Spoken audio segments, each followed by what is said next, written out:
Hi guys, and welcome to the Property Sisters UK channel. Don't forget to subscribe and to hit the notification bells. We are first for all UK property news and investing news, so please do hit the notification button. So did you see Helen Chorley on Sky News yesterday? She did a fantastic job. I think pretty much everything that she said came to fruition with all her really, really clever remarks. So that's fantastic. Let's start with SDLT, Hel. Yeah, as expected, and as I'd said, if you pushed out and we'd speculated, hadn't we, will this be pushed out? We're pretty confident it would, but pushing that deadline out from the end of March, even another 3 months, all you've done is create another cliff edge. So what Rishi's done, or he announced today, was that actually that's going to be phased out. So the amount is going to be changed from 500, the level, from 500 to 250 at the end of September. And it'll go back to the original, what it was before this holiday, the 125 level from the 1st of October. So you've got extension and phase, which actually is the best of both worlds. Yeah. So we've got the 3-month extension, which is fantastic, which is to the end of June. And then we've got another 3 months on the 250, and then it goes back to normal, which I think is very, very wise, isn't it? And people really have a lot of time now to complete the SDLT in time. So that's fantastic. Second point that he discussed today was about the mortgage guarantee. Now, I know you were talking on Sky News specifically about that. Yes, exactly. So we have got more details around that, and it is the guarantee scheme for lenders. So actually the opposition criticised this, saying it was a subsidy for mortgages. It's not. It's an insurance. It's basically insuring the amount that lenders loan. And actually he named them all. So very, common high street names.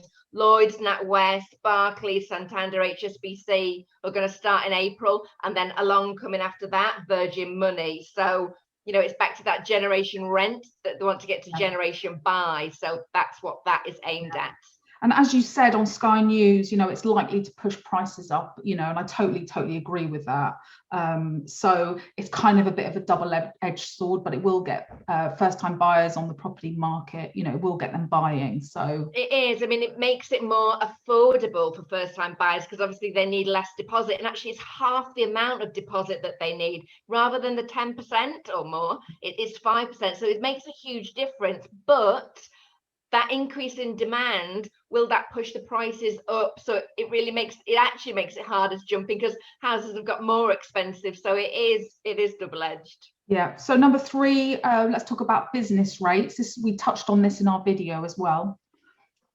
We did. So the holiday for retail, leisure, hotels, has been extended, hasn't it? Yes. Yeah, it has been. And that's totally what we would think would be the case. You can't close down a certain sector and then expect them to pay business rates. So that was obviously to be expected.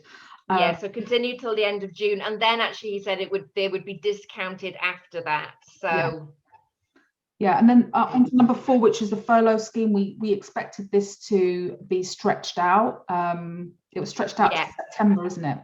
Exactly, to the end of September, and then after that, employers will be contributing to it. So 10% from July and August to September, that will be 20%. But it's still, it's a phase-in. So again, they're doing it well. And on to number 5, we talked about corporation tax being increased. I mean, we were talking about 23% in our video. And, he obviously hyped it up to 25%, which was a bit of a shock. But it only applies from 2023. So they've given a decent amount of time to allow recovery in the interim. And actually, the devil is in the detail on this one. So small profits, those under 50,000 per annum, actually the existing rate will apply. So there'll be no change for that. It's still the 19%. The full, and then they'll be tapered, and it's actually only for the what did he call it, the big guys making big profits. It's only that 25% that will apply to them. So over 250,000 profits per annum is where that will apply. So on to the next point, the super deductions, Hel. I think this is really exciting. Honestly, that's the bit I'm most excited about. And we talked about there'll be a little sprinkling of magic in there. And this is really exciting, and the example he gave was construction. So this is for investment in kind of capital in equipment, and you can see how applicable that is to construction. Arguably, will it benefit the big boys more than kind of the smaller SME developers? You know, possibly, but still, it's positive for house building and getting homes built for people. So yeah, if you invest in capital infrastructure, you can reclaim not just 100% of those costs, but you can almost like overclaim. It's 130% of what you spend. Like, that's a huge incentive for people to invest in their own businesses. So obviously, hopefully that will create jobs, it will create homes, and it will be very stimulating for the economy. Hel, what is not moving? What were you surprised that's not changing in the budget? Capital gains tax. I really thought that could be, you know, we might see a little hit there, but not mentioned at all. And actually the allowances were frozen as well. But, you know, is he holding that one up his sleeve? Has that move just been pushed out to the autumn? I suspect it probably could be, because by then we'll know the effects of all the stimulatory, you know, and we know that there's consultation out on the CGT at the moment, so that probably hasn't finished yet, or I don't know actually. So it would make sense that that happens in the next budget. Yeah. So we'll see then, but that didn't change. So that was that was very interesting, and I think a lot of people were relieved about that. Yeah. What about pensions, Hel? So no change actually on income, VAT, national insurance, and actually all those allowances were frozen as well.